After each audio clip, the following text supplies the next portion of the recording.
What's up, boys and girls? Welcome back to episode 2 of the Shady 80. I've been very, very sick. I haven't been able to do much work, so trying to play catch-ups a bit now.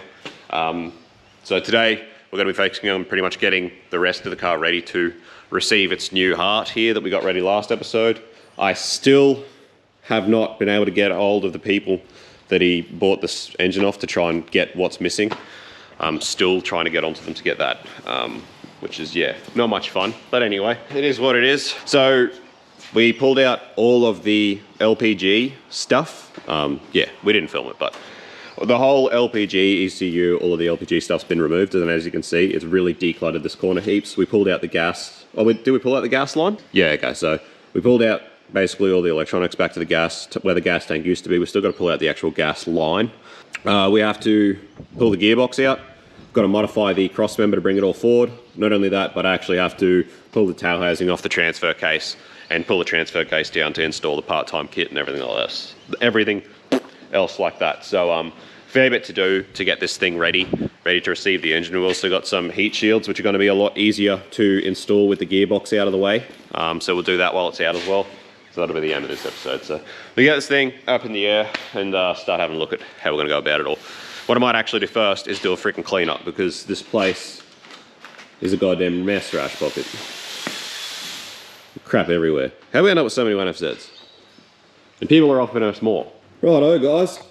So, gearbox and transfer case are out. I've pulled the gearbox cross member off the setup, and I've got this pretty much set up ready to start pulling the transfer case apart to do our part-time kit, as well as obviously slot those holes so that it can all move forward. What I did find this morning, going through the instructions for the conversion kit, was that they recommend, well, it says in the instructions, once you move the gearbox and transfer case forward 25mm to supply the install the supplied drive shaft spacer for the rear drive shaft. So obviously there is a spacer that exists for this kit for locating this forward and back. I noticed obviously we don't have one here. There wasn't one supplied, and I actually went through the customer when he gave us all the marks gear, did give us the packing slip for all the stuff, and it's not on the packing slip. So it's not like it was just forgotten, not chucked in. It actually wasn't even on the packing slip. So I just called them to ask about that, and they said that it's one of those things where they often will recommend it to a customer, but not necessarily supply it with all equipment or all conversion kits, because it does really depend on things like lift and where it actually does end up sitting and stuff. So like I said in the last episode when I talked about this, the drive shafts are collapsible. You can extend and shorten them, but there is obviously spline engagement. So, you know, the further forward we go, the further it's getting away from that diff flange, the more engagement we're losing on those splines, and it will get to a point where it starts to get pretty unfavorable. So I'm not sure now if maybe it was suggested to this customer to go to the extension or the spacer, and maybe he decided he didn't want it or he wouldn't need it. Unfortunately, that is just one of the things about you know, customers supplying all their gear. This is the exact sort of situations we really don't like being in. This, and the fact that we're still trying to get hold of the people that he got the engine off to try and find the missing stuff that was meant to come from them as well. So, you know, just so much time goes into chasing this stuff up. This is not really as bad as we've had other issues with other cars, but this is the exact reason we try and stay away from jobs where customers supply everything. But you know, it's not the customer's fault. Obviously, at the time, they just want to get their conversion stuff. They want to get it ready to go, and he wouldn't have obviously chosen a workshop by that point. So it's just one of those things that it does happen sometimes. But so that's all right. So basically, what we're going to do is continue on with the conversion. We'll get this all in the car around about where we want to run it.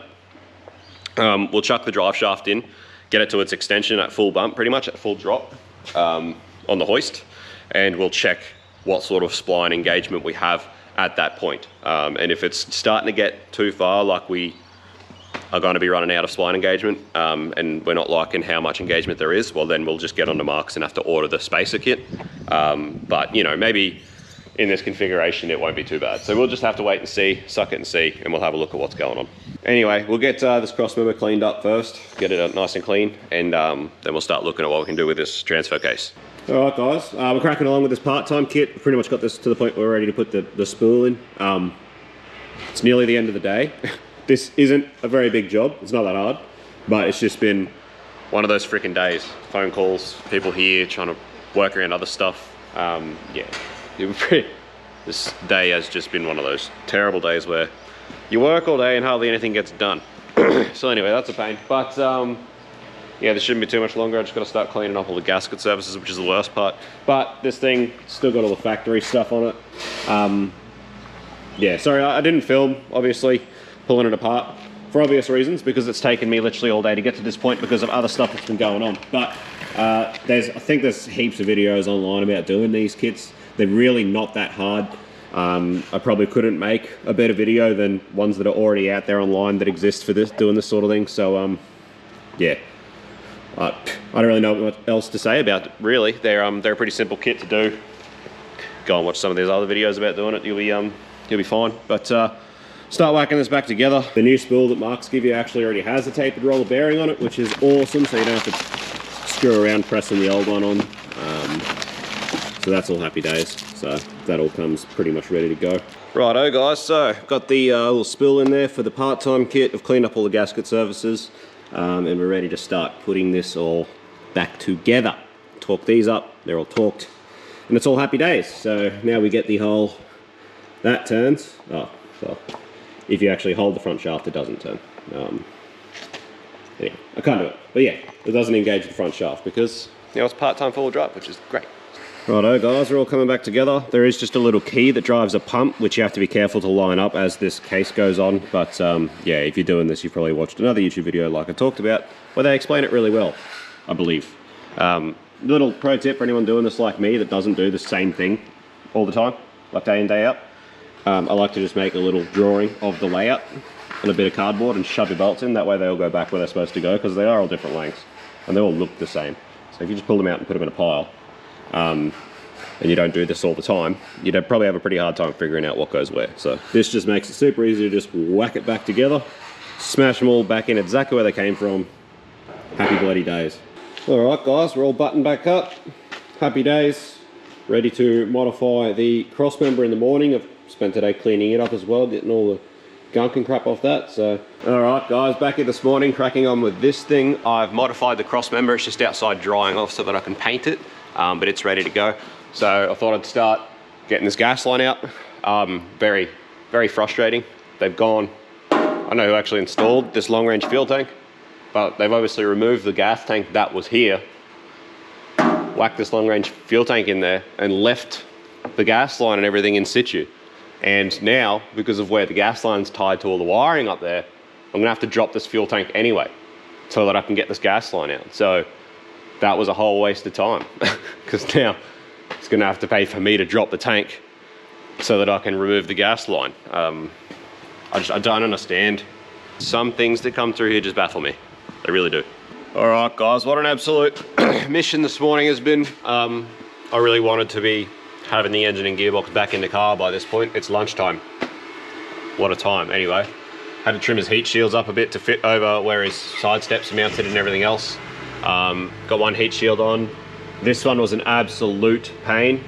Your brake distribution block normally mounts to this hole. This is normally where the brake distribution block is, and then there's a hard line that goes to here. I had to remake a new, or I'd actually make a new hard line to relocate the distribution block to get this heat shield to fit. It was an absolute huge job, not to mention actually getting the gas line out, which is out. So yeah, what a freaking time that was just to get it to this point. But I think, aside from the fuel pump, which if this is anything like our 80 series, we should be able to get from the floor inside to put the fuel pump in, so we shouldn't have to drop the tank. But as far as I'm aware now that these heat shields and everything are on, that gas line's out, I think at this point we're pretty much ready to start getting this motor and gearbox in this thing, which would be ideal. So I really want to get it in this thing this afternoon at the very least, so that just get it all off the floor so that we can actually walk around the shed again. Sorry that I haven't been filming this one a bit more in depth, guys, but just really trying to get through it. The fact that we can't even really walk around this place at the moment is really getting to me. So I'm just trying to smash through it to try and get things in the car so they're off the freaking floor and out of the way a little bit, so we can get back to some sort of functionality in the shed. So first point of call, we're actually just going to test fit the engine in the bay before we worry about any gearbox for now, and try and figure out where exactly we need to do some massaging on this firewall, because there is going to be some. It does say in the manual that there is some, but I, for the life of me, can't figure out from the pictures they've provided exactly where it's meant to be. So just going to test fit the engine and see for ourselves. Couple of mounts. First little taste of what's going on. So first things first, this heat shield that I just spent half the frickin' morning getting in has to come out. Which yeah, anyway, it's gonna have to go in once the engine's hanging, which is just, after how hard it was to get in there, it's gonna suck ass. But anyway, it's gotta happen, so it's gotta be done. You can see AC line has to be removed. We're just gonna remove it. There's a join just here under the firewall. We're gonna split it there and just take that section off completely. To make a new line, we're thinking we'll probably braze this onto a crimp fitting and make a new soft line that can just go straight around over there to the pump.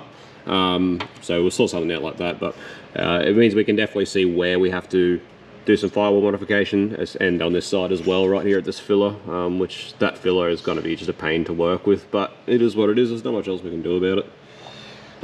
But anyway, so we know that now, so we'll pull this back out again and fix those few things up, get a hammer and some wood, and then we'll try again. And after that, we'll probably only have to do it 5 more times.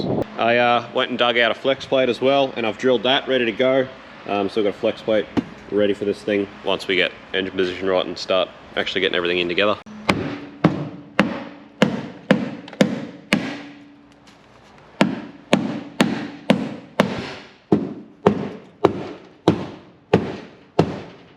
Alright, a bit closer this time, still not close enough though. A little bit more clearancing. Might have to do some more trimming of the rocker cover on that side. Maybe. We'll have a look when we get it out. Righto guys, yeehaw. It's only the 3rd time. Getting better at this, mate. So this unit, that's probably going to end up sitting something like that. Yeah, roughly. Alright guys, just looking at what we've got to work with here, and I really do think that this battery's going to have to go, or we're going to have to relocate it to the back. Even if we put an airbox here, where are you going to? Yeah, still have to put an intake somewhere. Yeah, well, yeah, we've got to get it in, and we've got to get it out. Not really enough there for a decent sort of intake, unless we built an oval intake, which just seems pretty wild. But yeah, I don't know, I'm thinking if we yeet this battery, relocate it into the back somewhere, keep his main battery up here, that's fine, that's not really in the way. That way we can actually, you know, put a decent airbox here and have an intake into an airbox, because this particular car, he does want to be able to do some pretty serious forward driving from the sounds of it, so we do want it set up pretty well. Alright guys, so they give you this plate is literally just to strengthen the flex plate so that it's actually got some strength to it, so that the starter can start the vehicle properly. So they give you a little tool to line that up properly. It's all in the instructions. Bolts, red Loctite, make sure those things are tight, Loctited, and then yeah, torque them up. Then obviously they give you this adapter plate, and bolts to suit. Also give you this here, which actually doesn't line up with their sump, which is interesting. And then obviously the studs for the back of the crank, which you also Loctite with red Loctite and torque up, as Rex is showing you here. He's good fun. So then once your studs are in the crank, your flex plate goes on like I normally would, so that you've got a ring gear for the starter, and then this big old spacer goes on the back of that, which then holds your actual Marks flywheel, and you put a new bearing in the back of that adapter, that spacer, and then we've got a clutch there to go on the new flywheel, and it's all happy days. It all goes in the car, which is great. It's awesome.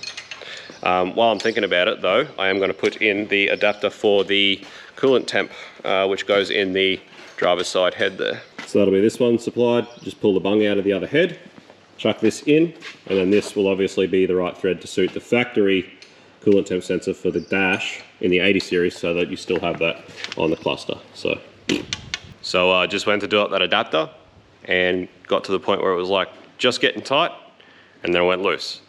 And I pooed out of my ass. But it's not what we thought. It was just a crap thing. The thing is crap. So yeah, that just straight up broke. So anyway, get on to Marks and get them to send another one and try that again later on. But I guess for now, I'll just chuck the bung back in it and bung it back up till we get another. Alright guys, so by this point Marks tell you to actually use a dial gauge to check the run out on the spacer, which I'm all for, because if this was not seated properly, you'd definitely know about it forever in the car. It would vibrate like a MF. Oh no. Ooh. Oh. Righto guys, run out is all good. We Gucci. Let's get it. Flywheel, clutch, in the car. It's getting late.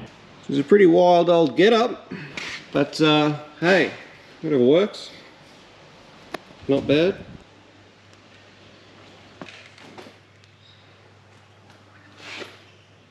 Yeehaw guys. She's in the hole, on the mounts. Heat shield's back in the business, hey? So it's probably a bit late today. I don't know that suppose we can try and get the box in. Righto guys, so those are our slotted holes in the gearbox crossmember all painted up, and just some access holes to get at them a bit better, so that'll just give us a bit of room if we can from where that engine is. If this gearbox has to go forward, there's plenty of room there to do it.